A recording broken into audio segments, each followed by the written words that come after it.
छोटी सी बात बताता हूं, बहुत सी बातें कही अपने आप फिनिश हो जाती हैं।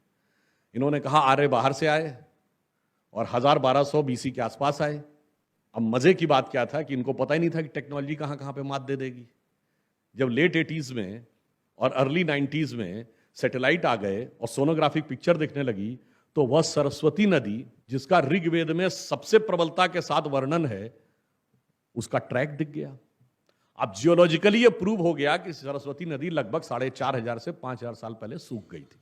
इसका मतलब वो लगभग 3000 बीसी में सूख गई थी, जो हमारी कालगणना से मैच खाता है।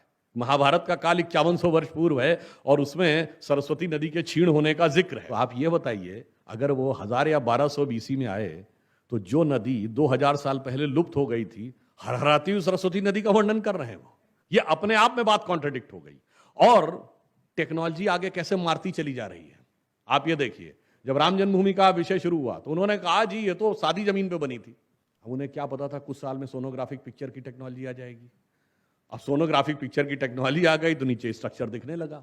तो 2003 में जब अटल जी की सरकार थी तो हाई कोर्ट में रखा गया कि साहब सोनोग्राफिक पिक्चर में दिख रहा है। तो कहा गया, तब उन्होंने कहा हाँ दिख रहा है, तो ईदगाह पे बनाया गया था। फिर उसके बाद जब खुदाई हुई और उसमें खंभे निकलने लगे तो उन्होंने कहा नहीं नहीं ये तो जी जैन मंदिर था।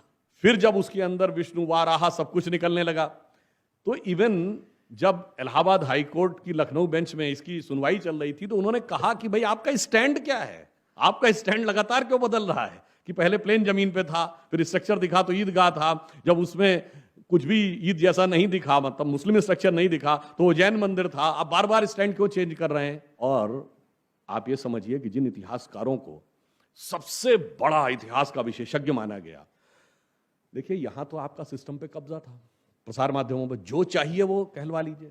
पर जब आप कोर्ट में जाते हैं तो कोर्ट ने ये कहा दोनों पक्षों से कि आप अपने अपने पक्ष के इतिहासकार भी ला सकते हैं।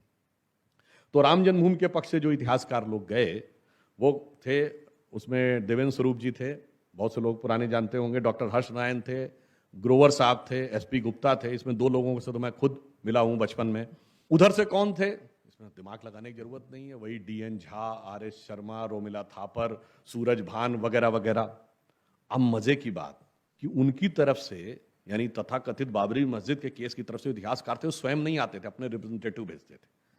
तो कोर्ट ने कहा कि ठीक है, आप पहले ये बताइए कि इस विषय पर आपकी जानकारी क्या है, आप इतिहासिक विशेषज्ञ के रूप में आए हैं तो आपका एंशिएंट इंडिया विषय है क्या। उन्होंने कहा जी एंशिएंट इंडिया विषय नहीं है। चलिए, तब उससे कहा गया कि भाई हिस्ट्री में दो विषय होते हैं ना, आर्कियोलॉजी और कल्चर, यानी साहित्य का अध्ययन करें या जो खुदाई का विषय है। तो उन्होंने बाकायदा लिखित में दिया कि आर्कियोलॉजी हमारा विषय नहीं है, यानी खुदाई संबंधी चीजों के बारे में हम नहीं बता सकते, क्योंकि जो कुछ निकल रहा था खुदाई से निकल रहा था। अब अगर आप वो नहीं है तो आप जो साहित्यिक प्रमाण है उस पर बात करेंगे। अब जितने भी शिलालेख निकल रहे थे या जो लिटरेरी एविडेंस अवेलेबल थे वो दो ही भाषाओं में अवेलेबल थे, संस्कृत और फारसी। उनसे पूछा गया कि आपने, तो उन्होंने बाकायदा लिख के दिया कि हमें फारसी तो नहीं आती, संस्कृत भी नहीं आती। अब आप सोचिए कि जन न लिखाई जानते थे न खुदाई जानते थे, और दावा यह कि सारी खुदाई जानते थे।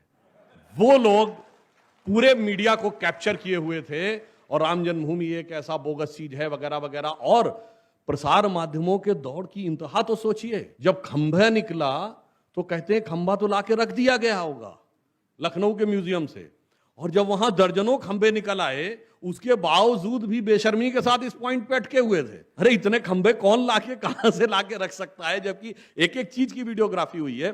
यह सिर्फ इसलिए बताया, आज हमारे पास एक अवसर है कि प्रसार माध्यमों ने जो वातावरण बनाया है वो टेक्नोलॉजी से मात खा रहे हैं। आज जिसको भी आप कुछ भी कह लीजिए, व्हाट्सएप यूनिवर्सिटी में, मैं नहीं कहता व्हाट्सएप पे हर चीज सही है, मगर आज हर आदमी के हाथ में वो चीज आ गई है कि अगर वो चाहे तो वो वेरीफाई तुरंत कर सकता है, और उसमें से 75% चीजें लॉजिक के द्वारा क्रॉस चेक करके वेरीफाई की जा सकती हैं। अब यहीं पर तो उनका सारा मामला फंस गया।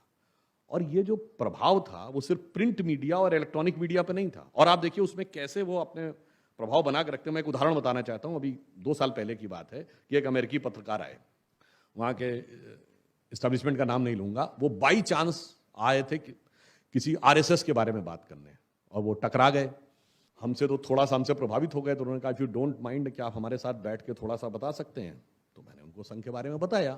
मैंने कहा जी वनवासी क्षेत्रों में सबसे बड़ा काम करने वाला संगठन वनवासी कल्याण आश्रम संघ का है। सबसे ज़्यादा विद्यालय चलते हैं विद्या भारती, किसी दुनिया में संस्थान के नहीं है, वो मैंने बताया। मैंने सेवा भारती के बारे में बताया। मैंने कहा सबसे बड़ा विद्यार्थियों का संगठन एबीवीपी है। फिर चाहे विश्व हिंदू परिषद सबसे बड़ा धार्मिक संगठन है। हमने कहा राजनीति रूप में आप भाजपा कहते हो, सब कुछ मैंने बहुत बताया, तो वो इम्प्रेस्ड हुआ।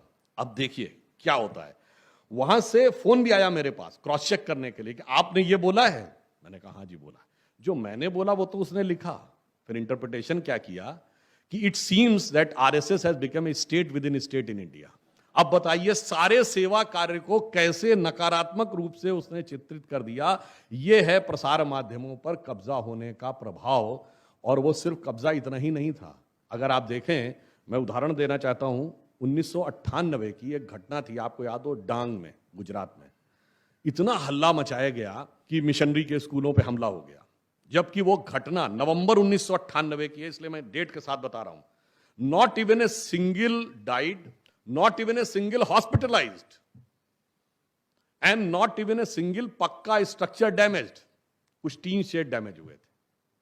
मगर इसके बावजूद इतना हो हल्ला हुआ कि क्रिश्चियन मिशनरीज पर अटैक, क्रिश्चियन मिशनरीज पर अटैक, कि पोप का बयान आ गया। मगर उसी नवंबर 1998 में मलेशिया में 1 दर्जन चर्च आग लगा के जला दिए गए। पोप का बयान नहीं आया। और यहां मैं फिर कह रहा हूं, not even a single died, not even a single hospitalised, and not even a single पक्का स्ट्रक्चर डैमेज, फिर भी आ गया। यह था प्रसार माध्यमों का कमाल।